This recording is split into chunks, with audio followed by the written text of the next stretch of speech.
So welcome. We are in the third and final webinar of the series on the SCERTS model. Today's is specifically on family and school collaboration. So we're welcoming Amy back for today's webinar. Just to set you all up for where we're going, we have today's webinar in July.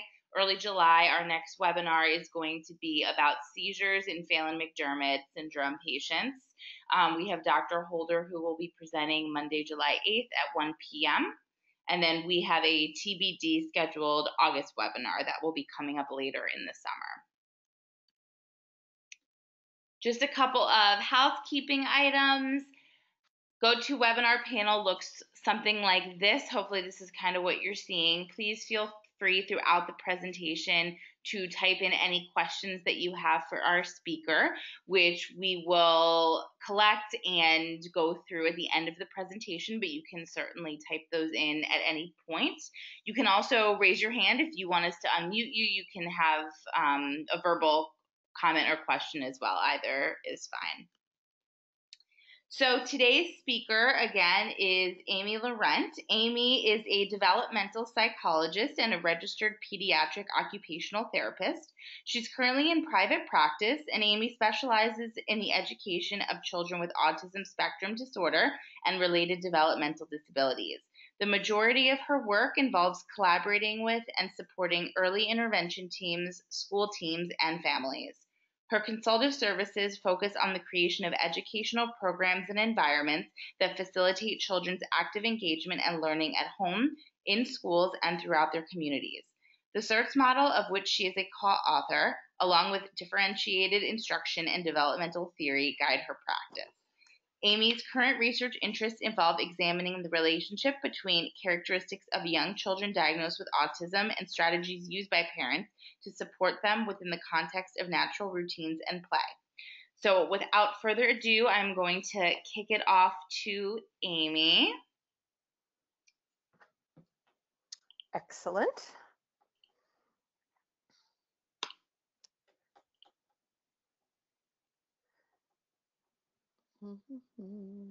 All right, let's get our screen up here. Thank you for having me back for this final webinar.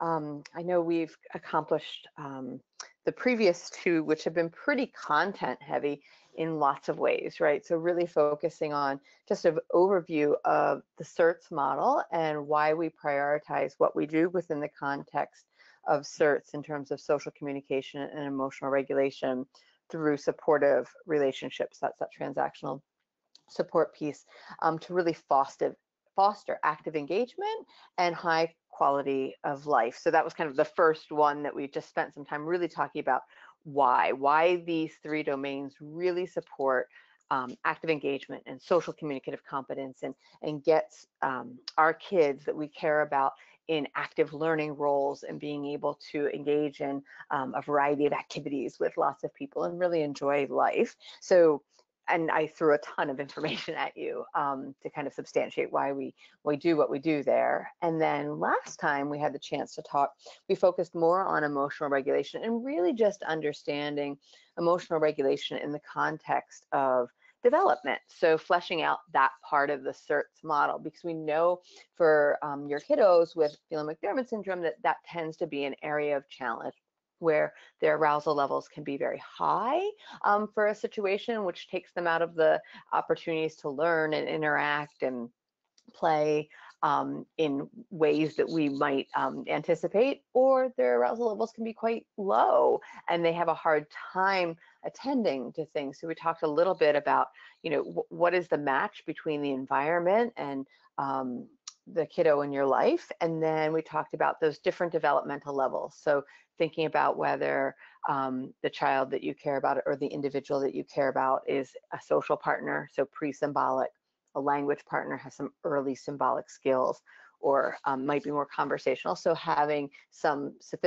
more sophisticated symbolic means for communication. And then what that means in terms of regulation, because that language learning level really impacts how we support an individual's regulation and help them maintain engagement. And remember, we talked about the difference between self-regulation and mutual regulation. So self-regulation was what the individual could do themselves, and mutual regulation was how we supported the individual. But thinking about making sure the match was right for their developmental level, but knowing that that was the foundation, right? Getting the right supports for regulation in place allow the child, the individual, the adult that we care about with Phelan-McDermid to be available for learning and engaging, to be available for play and relationship. And so that's why we spent the last webinar really kind of focusing on fleshing that out. So today is a little bit different, and it's not quite as content driven. It's a little bit more philosophical, I suppose, and maybe some of the pieces are super practical, I hope, too, towards the end. But it's really this idea of, if we understand SCERTS as this model that prioritizes developing communication and regulation within the individual who has the developmental disability through transactional support, good partner support, understanding that we can be part of the problem, but we can be part of the solution. So owning what our role is in that interaction, it takes us to the place where we start to understand that the partners in this are so critically important, and that all the partners supporting an individual or a child need to be on the same page. So when we conceptualize this, when we were talking about these 3 webinars, we really talked about it as a home school collaboration. And of course, when we're talking about school, we think about school-age students. Some of you may be having, children or others in your life who are older than school age. And we would just say, instead of school, substitute whatever external agency that you're working with, right? Because the individuals with Phelan-McDermid don't have a school day or a work day or a program day. They have a whole day, which means what happens at school or in that program impacts home, and what happens at home impacts what happens in that school or program. So, and again, I know you know this, but sometimes we need to step back and remind ourselves of those things, that it's really the collaboration, the coordination between the two, which is going to help an individual be super successful. So that's what we're going to spend some time talking about in our time together now. So in order to start this conversation, I'm coming at it from a slightly different angle, because I am a professional, obviously, as you know my background. And as a professional, I think one of the most important things we can do is engage in family-centered practice. So if we think about family-centered practice, the core of it is really empowering families with knowledge and skills to make the best choices for their child or their family member, and to collaborate with them, understanding that families have a unique knowledge and expertise around their loved one that we don't have as professionals. And then it's that collaboration of that knowledge that helps us come together to make kind of decisions around specific goals and objectives, as well as educational treatment and approaches. And again, I say I'm coming at this from a slightly different angle, because I know most of you listening are family members or parents. And this really kind of speaks to me as a professional, telling other professionals that we should be doing this. But at the same time, I think it's really empowering for you as family members and for parents to kind of go into a relationship with a provider, whether it's a school-based provider or another external provider, and really be looking for this quality in professionals. And so being able to sit at a table and say, hey, we know that my son or daughter or my loved one, what happens in different environments impacts all aspects of their day. And what we're really looking for is someone who's willing to team with us. And when we're teaming together, that means I'm going to respect you as a professional and what you're bringing to the table, but I'm also looking for you to respect me as a really knowledgeable and important person in my child's life, and be able to use that information to drive programming forward. And I think if a family can walk into a meeting and feel confident to say, this is what I'm looking for. I'm looking for a team who will work with me, but kind of with this kind of this balanced approach of, I understand you bring something unique and different to the table than I do, but I need you to respect that I bring something unique and different together, and we want to work together. I think that's where the best collaborations start, right? We don't ever want to be in a position where families feel like practitioners are the experts. I mean, certainly you all know that Phelan-McDermid is fairly rare. I think I've told you I've had the good fortune of working with 3 students, which is or clients or individuals, which is a lot, really. But you know, it's not like clinicians and educators are walking around with a vast knowledge base, having worked with a ton of kids with the profile that your children and your loved ones share. So, you know, respecting that they do have a knowledge, but that you have a unique knowledge as well. So again, it's that combination that we want to make sure that we're bringing to the table, and helping them understand that you really do have some information that can be extremely helpful for them in terms of programming for and supporting your child successfully. So again, I think this notion of family-centered practice, just thinking about walking into a first meeting or an IEP and kind of holding these things central and saying, I've got something to contribute. I don't want to take the professional at their word, they're not experts, so to speak. They have knowledge, but I've got knowledge as well. And then looking for that reciprocity coming from the professional. And one of the most important things that we can do as professionals is understand that all families are on a journey, and each has their own unique challenges for sure. And I love this analogy, and I'm sharing this analogy again as a professional, but I think it's one that's really useful and could be really useful for you as professionals if you're walking into a meeting, especially if you get into a situation where things are maybe a little bit more contentious. Now, I have to give credit where credit is due. This is not my own story from working with a family. This is actually a family that one of my co-authors, Dr. Barry Prezant, worked with back in the 1970s after he finished his dissertation and he took his first position as a postdoc. He was on faculty at a university, and he was helping to support a variety of individuals, mostly with autism. And he was working with one particular family who the father was a professor at the university, and the dad sat Barry down, Dr. Prezant down, and the dad sat him down and said, Barry, I have an analogy, I have a story for you that I think could be really helpful for you to take forward. So that's the story of the carousel, and that's where it originated. It's not with somebody that I worked with, but it is very powerful, and I keep this image in my mind a lot when I'm working with families. So maybe you want to walk into a meeting with a picture of a carousel someday. But the story is this. The dad said, Barry, what you need to understand is my family lives on the carousel. It's our daily life. It goes around and around, and there's tons of ups and downs, and that's our life. And what you also need to know is you as a professional get on the carousel and you ride for just a little bit. And yes, you can share some ups and downs with us, but you might be with us for a brief period of time, over the course of, a couple months, maybe over a year, maybe some, professionals stay on for multiple years, but regardless, you're only riding along and we live there. And I think that's just so poignant to me, is that I have the privilege of getting on and off, and being invited into the ride, so to speak. But I don't live there.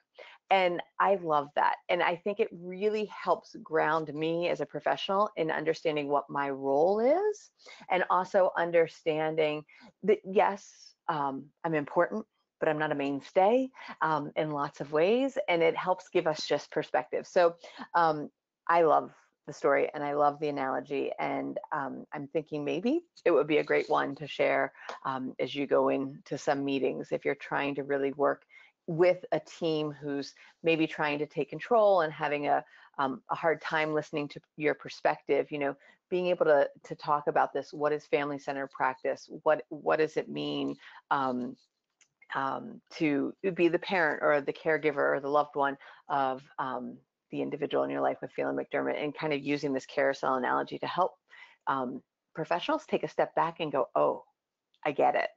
It is different, yeah, it's good. It's a good picture too. Okay, so when we think about family-centered practice, we also think about really what does it take to move ourselves in those directions. One is that kind of honored respect that I've talked about, right? That we each have something to offer when we come to the table, and making sure that we acknowledge that up front, and then through that acknowledgement of that and that respect, we can start to build trust. And I'm sure all of you, if you're thinking about your educational team and you're thinking about your experiences and you start in early intervention and you work through the school years, there's certainly probably been teams and members of teams that you've had this really robust, trusting relationship with, which it just feels so good, comfortable, and easy. And then there's been those times where it hasn't been as solid of a foundation in terms of trust. So one of the things that we think about within the context of SCERTS is, how do we really build that trust? One is through that respecting that each of us have something to offer. But the second part is the second bullet here, which is that collaboration, which is really the idea that when we come to the table, that everybody's offering something, right? So one is that we're respecting everybody has something to offer, but here it is that we're truly offering it up and willing to have an exchange or a conversation about it. And that exchanging conversation and collaboration means that we're willing to listen to different ideas and be able to think about, how do we modify them? How do we integrate them? How do we make it make sense for the individual that we care about? And to do that, we really need this third bullet point, which is that communication. So this is where we get into some of that practicality piece, right? So what can communication look like, whether we're talking about an early intervention system, or which is often easier because we're in homes typically, right? But communication with school, or a program if we're working with an adult with Phelan-McDermid. How do we establish those lines of communication that we respect boundaries, but we're clear and we get the information that we need? And this is where we start to think about, how do we develop different systems? And sometimes, people use notebooks that go back and forth. Sometimes people have different worksheets that go back and forth. I think one of the things that you want to think about is, what's the most important information for you to get about your child, your student, your loved one's day from somebody else? What's going to help you help your child at home? And so I am a huge advocate, and I don't have an example in here right now, but I'm a huge advocate for not just using a blank notebook and sending a quick note back and forth between home, because invariably what happens is we get the note that says, Susan had a good day. Well, what does that mean? Like, we don't really have any information. So, but if I, as a caregiver, as a parent, as a loved one, I might want to know which part of the day did she seem to have the most fun? Which part of the day seemed to be the most difficult? Was there anything new that she did? And was there any, maybe learning support? Think back to that first webinar that we did. So any, visual or object schedule that she used successfully, right? So even if we just ask those 4 questions to have school staff fill in, they might only answer with a phrase. But if they answer, where did they have the most fun? Where was the most challenge? What learning support did they use, et cetera? Then we get information that we can start to kind of frame up what the day looks like, versus just this generic sentence of they had a pretty good day and they enjoyed the playground, right? And that gives us information. And then in the same vein, we would want those same questions to be answered and going back into school. Of course, if there's additional information outside of those questions, it's really important to share. We want a place to write a narrative note, but it's this information exchange that both gives us information about the engagement, that regulation that we talked about in the second webinar, right? So what went well, where were they most engaged, what did they have fun doing, where were they challenged? That's all regulation. And then the communication and the learning support, like what did they use, how did they interact? If we get that information going back and forth, that's where we're going to get cross-contextual intervention. Okay, I know that sounds really jargony, but that's where you as a family can go, oh, they use this object, a cup or a plate, to transition to mealtime. You know what? They've reported over the last 2 weeks that Susan is starting to understand that this cup means it's mealtime. Let's make sure we're using a cup at home too, right? That's that cross-contextual piece. And if you're sending the same type of information back, if you say, we've discovered that using, deep pressure really settles Susan before we look for a focused communication task from her. Like, and we're doing that before we play social games all the time at home, and that's going back to school consistently, then they can start to explore ways to use deep pressure in school. So again, I don't have an example of the sheet here, but when we're talking about communication, it's much more than the quick text, and it's much more than just, a spiral bound notebook. I would really encourage you to develop some sort of sheet that makes sense for your student, your loved one, your kiddo, that gives you the most important information. Of course, if we're basing it in SCERTS, I'm going to say, where's the regulation piece? How's the communication? And then what learning supports are in place that are helpful? Again, that's what's going to help shape our day, and we're going to start to see where we're having success and where we're still struggling, and we might need to make some modifications. So again, when we think about this family-centered piece, we want to think about the respect. Everybody's got something to bring to the table. We're coming in with that idea. We're trusting that we're going to share that information through collaboration and build on each other's ideas, but we've got to make sure that we're communicating it clearly, and not just communicating it at an annual IEP or some progress meeting, and not just at meetings when somebody's struggling.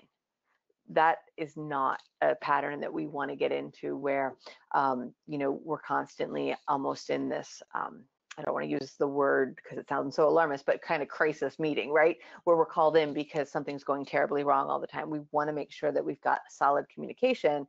So there's a lot of exchange, so that we're not always in a reactive mode, that we're able to proactively plan as well. Okay. So all this to say, when we're thinking about building this family-centered practice, this is a quote by a woman, an autistic woman from England, and I love it. Roz has just such a wonderful way of expressing kind of who she is and what she needs and how she experiences the world. And she is very clear when she says you need to have really high expectations for people with autism, and she would add related developmental disabilities, but with appropriate and, when necessary, high levels of support. And that's really the information that we're looking forward to sharing. We don't want anyone to put any false ceilings on your kiddos and the people you care about, abilities and how they're going to interact. But what we want to do is make sure that we've got the support in place for the expectations that we put in place for them. So I just jumped over the slide. So one of the other pieces that I would suggest, in addition to this kind of consistent communication log coming between home and school, is really making sure that any of the things you're putting in place are working towards achieving a consensus, an understanding of who the individual is that this whole team is coming around, right? So your child, your loved one, the individual that you care about, like, who are they and how are we going to support them? And this is actually from a school that I did some consultation work with in London, and I love this. This is something that they have in their classroom. When you walk in, they have a bulletin board, and every single one of their students has one of these sheets up. So in their homeroom, these sheets hang, and they work if they can with the student to create them, but mostly they're created with the families and the team coming together. So it's a really different meeting between a family and a team. So it's not just focused on goals and IEPs and service delivery, but they come together as a team to flesh out this kind of all about me sheet.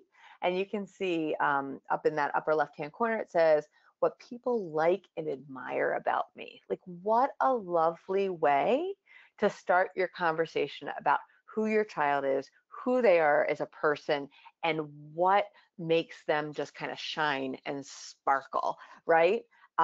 Then what's important to me? This is where you and the team get to share all this information about what that child likes, what makes them tick, what's interesting to them.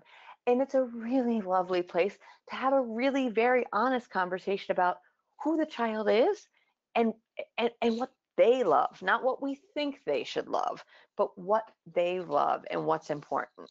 Because that's going to form our foundation of, if we go back to the first webinar, remember we talked a lot about creating activities that were purposeful, that were meaningful and motivating. What's important to me helps us in a school system create that purposeful, motivating, and meaningful activity, right? And then in the middle, at the bottom there, you can see there's a vision, which does speak a little to goals, but if you can look quickly, they're not measurable in the sense, by a certain period of time, going to initiate so many greetings with so many people in so many contexts. There are things like a greater vision for my child, for my loved one, will be to develop independence, to develop relationships with other children. So you can see there are these kind of global, like what would demonstrate growth, but also growth that extends to increased quality of life, which I just love. We've got another what's important to me box up in the right-hand corner, because again, we don't want to sell our kiddo short, our loved ones short. We want to make sure that in the context of this conversation, both the school can come and say, we've noticed at school these things seem really important, motivating, and meaningful. And then you can come from home and say, at home, these are the pieces that are so powerful for the child. So we leave lots of space for that.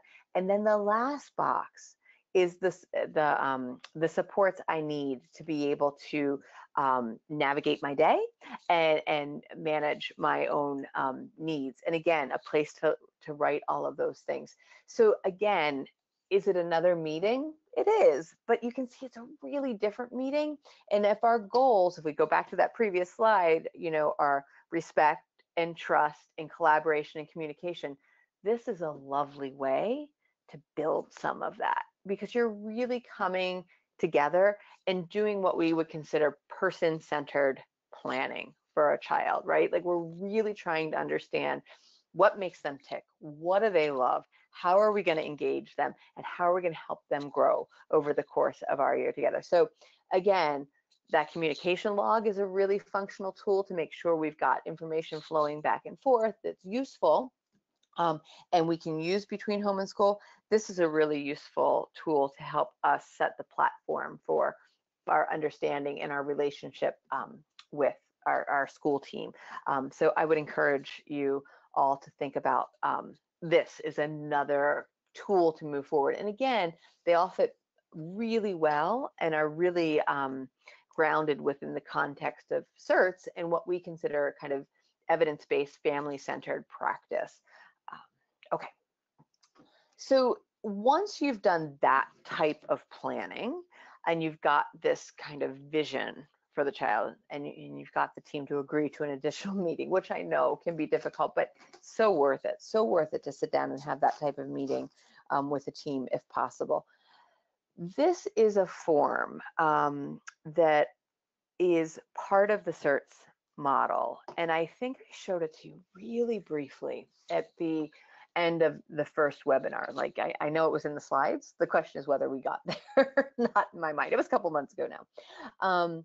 But this is what we consider an activity planning grid. So it is a bit different. So the things that we have talked about or looked at already, one was that homeschool communication. What does that look like? And the last one was that kind of vision statement. Who's my child? What do they need to navigate the day? What makes them tick and sparkle? Just who they are, to build that collaborative, trusting relationship with open communication. This form is another practical tool that we can go to a school with. And you can certainly, as a family member, take this to a school. A school, if they were using SCERTS, might also present it to you. This is an activity planning grid. And an activity planning grid within the context of the SCERTS model is something where we actually show how we embed the goals and objectives that we're working on for a student or helping support the development for a student across their day. So again, I'm going to ask you to reach back to a couple months ago to the first webinar, and we talked about how SCERTS is a natural activity model, which means we don't teach out of context. We teach kids and individuals and students the skills they need to navigate their day where they need skills. And this form shows you how we do that. So if you sat with your team, and this is done for SCERTS, so the goals are communication and regulation based, or social communication and regulation based, but you could do it with pretty much any IEP goal. What you would see is, and I'm not going to have my cursor, which is sad to me. Oh, maybe I can. Can I do this? Let me see what I can do. Let's see if it'll let me do this. Oh, look, at least I have a cursor so you can see. I think you can see. I'm hoping you can see my cursor. Maybe, maybe not. Oh, no, that's not what I wanted to do. Okay, hopefully you can see the cursor now. I feel like you can, but I'm not sure. So this grid is set up so that across the top, what you see are the child's objectives. So for this individual, they're a social partner, which means they're pre-symbolic. They're not using any symbolic forms of communication. So this is a student or a loved one who is using just facial expressions, proximity, gestures to communicate. Remember, we talked about sometimes their signals will be much more readable to their family members or people who spend a lot of time with them than the less familiar partners. And we've talked about, when we've done some of our polling before, we've talked a lot about some of your kiddos and your loved ones definitely being social partners. So this would be for a social partner. You can see the objectives across this top column are requesting desired food or things, using giving or pointing gestures, expressing negative emotion to seek comfort from somebody else, and using behaviors modeled by partners to self-soothe and to focus. Okay, so those are the objectives. And then down the left-hand side is where we put the child's activities of the day. So this one you can see is transitions, mealtime, play, and music. So honestly, this could be a home or a school grid. And what we do is create grids for home and school. So ideally, is if you as a team sit down and you agree on the IEP objectives for your student, for your loved one, they're going to go at the top in that top box. I've lost my cursor. They're going to go in this top row, and then you're going to fill these down. The team, the educational team, is going to say, oh, during transitions at school, we can work on expressing negative emotions to seek comfort because transitions can be hard for our child, and using behaviorals modeled by partners to soothe and engage. And then you write in this box to the right where it says transactional supports during transitions exactly how you're going to plan for that and what that looks like. So you can see here, provide concrete objects to hold related to upcoming activities and providing access to materials that support the child's self-regulation, right? And then there's some examples here. So you're going to do this for the school day, but you can also do it for home. You're not going to say, put every IEP objective in here. You're going to pick the ones that make the most sense for you to work on at home. So if you say, you know what, all of these things are important, but for us at home, the thing we really want to make sure we're supporting is being able to request food or other objects, or if it's one of these regulation goals, using behaviors to self-soothe. You might just have that one objective. Kind of think about your child's after school day, where it makes sense to support that. And then you can sit with the team and say, after school, we do therapeutic horseback riding. After school, we always listen to music and dance together. After school, there's an opportunity to go out on a swing set. after school, we have a snack.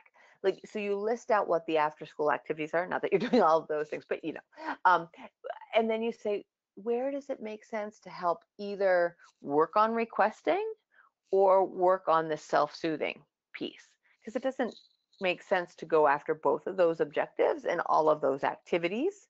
We say, where is the target? Where does it make the most sense? And then can you capitalize on the expertise of the educational team to figure out what supports you might pull in, right? I've tried these things at home. Do you have any other suggestions for me? So that's where you start to get that collaborative planning, right? You're both addressing maybe some of the same goals, not all of the same goals, but some of the same goals. And how do we get those supports to cross from home to school? So I will put up just this general blank one again, so you can all have a look at it. And again, it is super simple, but I will tell you, and if I did get this far in the first webinar, I will tell you of the entire SCERTS manuals, which it is 2 volumes and I should know how many pages there are. It's very long between the 2 manuals. If I could only keep 1 page of the SCERTS manuals, this would be the page I would keep, because this is where all the magic comes together. This is where I say, here are the goals and objectives for the child. This is what their next steps developmentally are. This is what their day looks like. This is how I'm going to address their goals and objectives. I'm going to check it off where it makes sense. And this is exactly what it's going to look like. If you just think about that, it's taking an IEP or an IFSP or a service plan and operationalizing it in a way that anybody supporting your child or loved one can look at it and go, I know exactly what to do. And it's a very concrete way to have a conversation with a team, to collaborate, to say, oh, we're working on that at home in this way. You're working at that at school this way. We're really consistent. Or, oh gosh, we're doing this really differently. Or, I'm struggling at home with this. Can you help me come up with some ideas? Or the professionals at school going, we're struggling with this at school. What might you be doing at home? Again, I love this sheet for this very collaborative nature around what does the educational program really look like. So I love this sheet for who is this kid? What makes them tick? How do we understand them? And how do we celebrate the uniqueness that is them? And I love this sheet for how do we actually support their educational programming? I think both of these sheets are really important. And if you are, able to go into a meeting kind of with these tools and these frameworks, it can help really push things forward. And again, I'm going to say clearly, I hope I said it before, but I'm going to say it again. You don't have to be using SCERTS to use this activity or this daily planning grid. Of course, I'm hoping you will, because I really truly believe, and research supports, the supporting social communication and emotional regulation through relational developmental intervention is a very efficacious way of supporting development and active engagement for individuals with social communicative disorders. So again, I'm hoping you're using it for SCERTS, but you could use it for any objective that's going to be naturally embedded across the day. So again, it's just this framework for helping get that real practical collaboration. And if you can come to a meeting with a tool like this and say, okay, I understand what my kiddo's IEP looks like, and I'm totally on board with the goals. Help me figure out what this looks like in their day. Like during snack time, which of these goals and objectives are you addressing and how are you doing it? That's going to help me figure out how I might want to modify meal times at home. That's just going to open up conversation in a whole different way. So again, I'm hoping, just looking at some of these forms and these tools and thinking about what the homeschool communication journal can look like and whatnot can give you some ideas about how do you go into these meetings, which sometimes I know, I've been in many educational meetings, and I know sometimes it's hard for parents to walk in and establish like that real kind of collaborative feel, especially if they feel like they're either being put on the defensive or they feel like they have to be on the offensive. The dynamics can just be so challenging, and I'm super aware of that. And I'm just hoping that if you have some of these tools or some of these ideas, that it helps kind of put you at ease and gives you a way to enter in the interaction so that you feel like, hey, I've got a new way to go about this or a new thought about going about this. Okay. So this is one of the other pieces that is very consistent with SCERTS. So I put this in there. And again, I think best educational practice tells us that when we're working with individuals with social communicative difficulties, whether it's autism or Phelan-McDermid syndrome, we really need to make sure that our educational practice supports families, not just the individual with the developmental disability.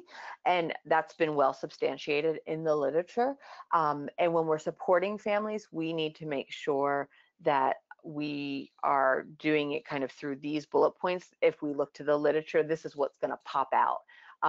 So support to families should include family priorities. So it should be making sure that your voice is heard. You should always have a seat at the table. That families' ability to actively problem solve challenges is supported, that family values are respected, and those are family values as well as cultural values, and that we want to think about what family supports that you have in place and respect those, because many of you have your own network. For instance, your Phelan-McDermid Syndrome Foundation, just being able to connect to other parents and other caregivers and loved ones who have the same or similar experience to you.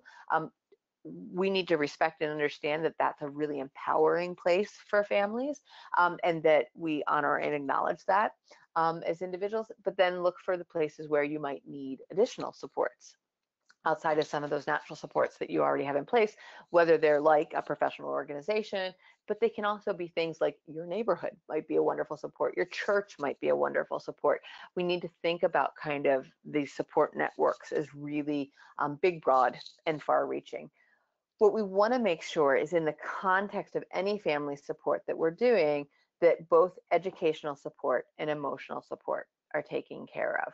And so I guess one of the things, again, if you're not a professional listening to this, but you're a family member or a caregiver, what I would encourage you to do is think about this, like how much of this is coming from the team that's supporting your child and your family, because they're not just supporting your child, they're supporting your family as well. And if there are holes, if there are pieces missing, how do you figure out how to get some of those supports? So the idea of educational and emotional supports within the context of the SCERTS model, it is a critical part of programming. So if you were doing a full SCERTS assessment process on a student, and you were selecting goals and objectives for the child in terms of social communication and emotional regulation, and then you're pulling in those interpersonal supports and those learning supports to facilitate development in those areas and those natural activities on that activity planning grid that we just looked at, right? We've got the educational plan for the child based on their strengths and their challenges. We know what developmentally their next steps are. We know how we want to support them moving forward in terms of increasing their social communicative competence. That's one aspect of SCERTS programming. It's important and it's huge, but there are two other parts of SCERTS programming that if you're going to do a comprehensive program for an individual, one is that piece that we just talked about. The second is that there's a support plan in place for families. And then the third part is actually a support plan for professionals. Both of those support plans include educational and emotional support, because basically we know that in order to support the individual with the developmental disability, our loved one that we care about, we have to be able to grow and learn with them. That's the educational support. And we need the reserves to be able to do it. That's the emotional support. So these pieces actually get written right into a SCERTS plan for a child. We make sure that families have educational support as well as emotional support. Now, the critical piece here is that we don't necessarily hold an educational team accountable, so to speak. I'm making air quotes right now, accountable for providing those things. We just need to know they're taken care of, right? So if you're working with a school team and you need some emotional support, well, all families, we were thinking about emotional support. But if we're thinking about emotional support, but that school team might not have a social worker or a psychologist that can connect with you to check in on a fairly, routine basis or whatnot, that's okay as long as that school team says, hey, we know that this is an important area. We want to make sure that you're being supported in this area. Do you have resources that you can connect to? You might be able to identify what it is, or you might just say yes, or the team can say, hey, we can't provide this service directly, but here are the resources in the area that you might find to be useful. And that's, being able to connect to whatever, and obviously it depends on where you live and whatnot, but whatever resources are in the area. So again, it's not so much that the educational team has to provide these to a family, but they just have to make sure that you're taken care of, right? That you've got what you need to be able to support your child at home. And again, it's being able to just say, hey, we want to make sure that you've got these resources. Here's what we know about from the community. You might have things that you're accessing on your own independently. Just know that we think it's important and that we care that you're getting support in those areas. So again, both for educational and emotional support, because we want to be able to scaffold skill development, the educational piece, and we also want to make sure that you're feeling like you're in a good place so that you're able to support your student or your child well. Okay.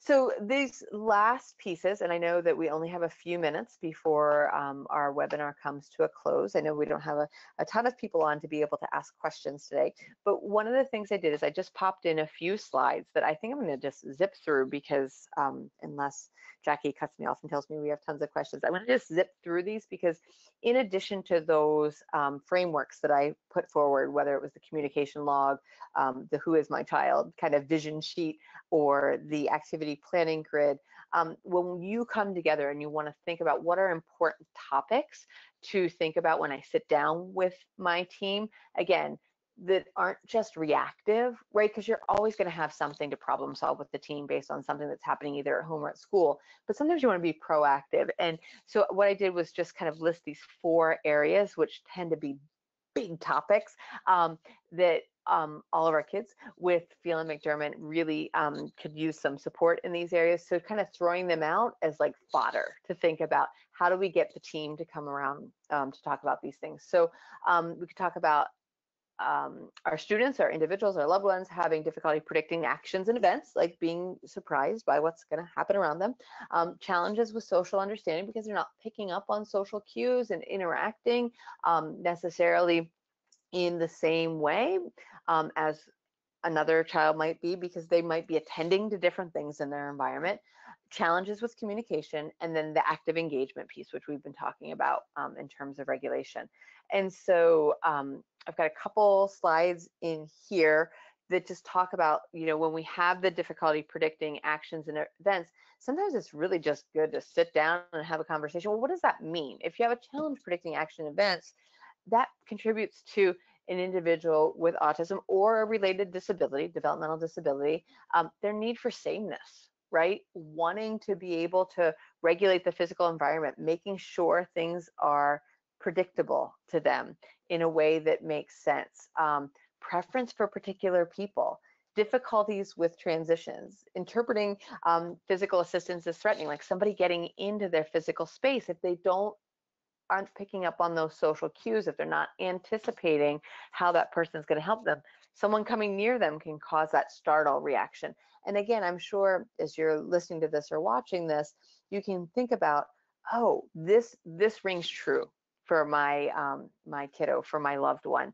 And just being able to say, wow, some of these social learning differences relate to difficulty with predicting actions and events. And if you have difficulty predicting actions and events, these are some of the observable behaviors. So when we see these things, like a need for sameness or a challenge with transition, it's not somebody being oppositional. It's not somebody choosing not to do the right thing. It goes back to their neurological difference, and it's rooted in that. And again, just being able to have this clear conduit of pathway of, say, neurological learning difference leads to this kind of developmental challenge, which is diagnostic, which leads to this behavioral presentation. wow, okay, let's talk about how we're going to tackle that, because this isn't something we're going to tackle with a star chart, right? This isn't going to be something we use a tangible reinforcer for. This is something where we as partners need to help figure out how to make it comprehensible to our student, to our kid, to the person that we care about. And so things like having clear and predictable structures to activities in the environment, maintaining an activity structure that has an endpoint, making sure that that's communicated clearly through very simple language tied to specific routines with potentially objects that represent those routines. So again, we're giving the information in a way that is so predictable and clear and readable, not to us, but to our loved one and what their learning style is and what they're able to process, and being able to provide clear roles and being able to simplify the activity. So again, I think it's one of those things, you know, you get into a situation and a teacher says, hey, we're having a really hard time, I'm going to pick on Susan again, Susan, with transitions, they're really going horribly. You know, it's the ability to come back and say, well, you know what, that difficulty with transitions often has to do with difficulty predicting actions and events. That's one of the ways it can play out. Here's a list of things that we need to think about as partners. It's not that she's being difficult. It's not that she's trying to have a difficult time. It's not that she wants to have challenges, but we need to think about how we're supporting her through that. And again, you're well aware of lots of different supports for those types of things. And I love, you know, the clearer and the more predictable the visual structure, obviously. What I also love about this is, you know, this is obviously an elementary school classroom, but these types of supports are super important and clear for our individuals with Phelan-McDermid well beyond that early elementary year, right? It's all about making sure that the information that we're providing is very comprehensible to them. And I'm going to flip through these next slides because I know you can stop the webinar and look at the slides, but I'll just make sure you have a chance to see them. So difficulties with social understanding. You know, we see comprehension difficulties in Phelan-McDermid, and so that social expectation piece isn't necessarily the same. So again, our goal is to try to give that context, to give that why behind it in a way that makes sense to them. How do they engage? How do they join in the relationship? But why are they joining in the relationship? That goes back to that motivating, meaningful, and purposeful stuff that we talked about earlier. And just make sure we're providing super clear feedback and that we are really motivating an important partner to that child. I think, you know, I go back to that place, like, I got to be the best thing in the room. I got to be better than any object. I've got to be what that child, that student wants to interact with. And we've got to hook them with that motivating and meaningful piece. And we think about difficulties with understanding gestures and nonverbal cues.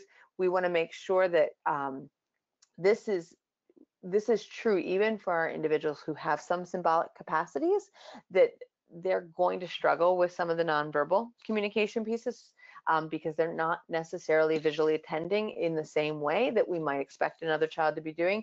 So we need to make sure that we're providing context. So we've got to be clear and concise. We need to give processing time.